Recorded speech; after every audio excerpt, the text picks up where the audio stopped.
Aloha, and look behind me. That is Suzy in her crate, and she has been going in her crate willingly since I got back to this farm.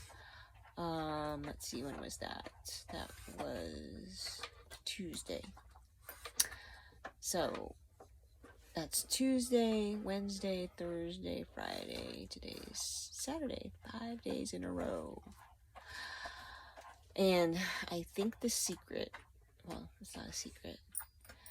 The key is giving her enough attention and love and telling her that she's a good girl and that and letting her go in and out. Well, I've been putting her water in there, so that's something I didn't do before. I had the water outside on the floor over here before, but now that I've put these here, I figured, well, let me put her water in there. And so she's been drinking the water throughout the day and at night too, so now she's more comfortable, and I don't close it right after she drinks, where before, when I was feeding her, I only feed her once a day, dinner, and so I close it, and so then she became fearful of eating because she did have an accident one time, so and then Tebow had an accident too, so a different time, because they had eaten something that made them go to the bathroom a little bit more quicker than normal. So anyway, enough about my dog's bathroom habits. So I just want to let you know that I am doing well with Suzy, and I apologize for not doing daily videos the last few days. I have been doing a lot of work here, trying to get into the swing of things again, and been struggling with getting a routine down just because not every day is the same. For instance, today it's farmers market day, and so I don't go to the farmers market on Saturdays. I go to the one on Sundays, but it's in the morning, so I help with loading up the van, and then when they come back, then I help with unloading the van. And yeah, so that's like a one time a week thing, and then the Sunday market is in the afternoon. Well, it's at noon, so, and I do a lot of prep for that, and so that day is like totally different than every other day. And then during the week, that's pretty consistent. So, I mean, I know that I can't live a life where every day is exactly the same, but my autistic nature, black and white thinking, practicality, logical thinking wants it to be, and I have to fight that constantly. So I'm trying to find a happy medium still, and unfortunately my self-care sometimes goes to the wayside. I mean, at least I'm eating healthy, and I didn't exercise today. Although, I did some stretching, not as much as I had done, when I was in Tallahassee, but I'm trying to clear out some room in this other mobile home trailer, and there is plenty of room. I just have to like move some furniture around and clean, because right now it's not clean enough for me to be like stretching out on the floor.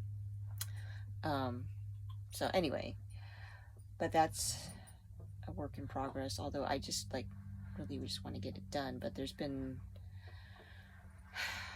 preparing for the markets and harvesting stuff has taken priority, so I just need to prioritize better and set boundaries and keep those boundaries, which I'm working on, and communicating them in a way that is positive.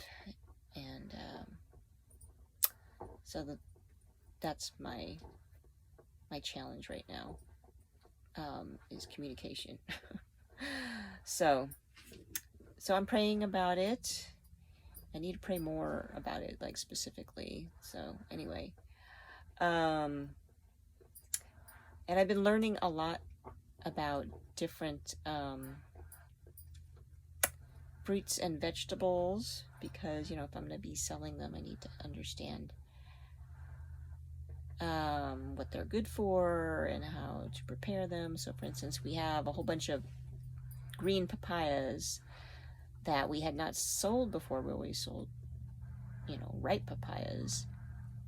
But I know that green papayas can be made into green papaya salad, which is like a Thai Asian thing that I've had at Thai restaurants before, and it tastes good when prepared. Kind of like a coleslaw with Asian twist with shrimp. And I also read that you can put it into smoothies. It's high in vitamin A, which is good for your vision, which I need help with because my vision's been getting blurry this past year. So anyway, so I've been doing a lot of research on that and on banana plants. We had a lot of banana plants that got blown over with the hurricane force winds, and found out that one of our loyal customers is Indian, and she likes all kinds of banana, what would you call it, byproducts, I guess. So there's not just the banana, but there's also the stem that you can eat as a vegetable, and then there's the banana blossom, or the flower that blooms before the actual banana fruits are produced.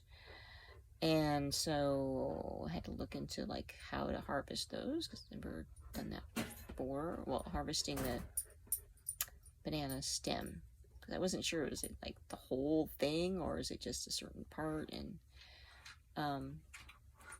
so found out that it was, I mean, potentially you could do the whole thing, but it depends on how big the banana stem is, in terms of the width, not the height, because the wider it is, the better, the bigger the inner core. It's actually the core, it's not the whole stem, I found out. So anyway, I don't want to make this video too long and explain that whole thing to you. Maybe I will do that in the next video. If anyone puts a comment that they do want to know more about that, although you could just Google it, you know, search the internet yourself, and but if you'd rather have me summarize what I learned, I can do that. So anyway, I gotta go eat dinner now, so talk to you tomorrow, hopefully. Mahalo for watching.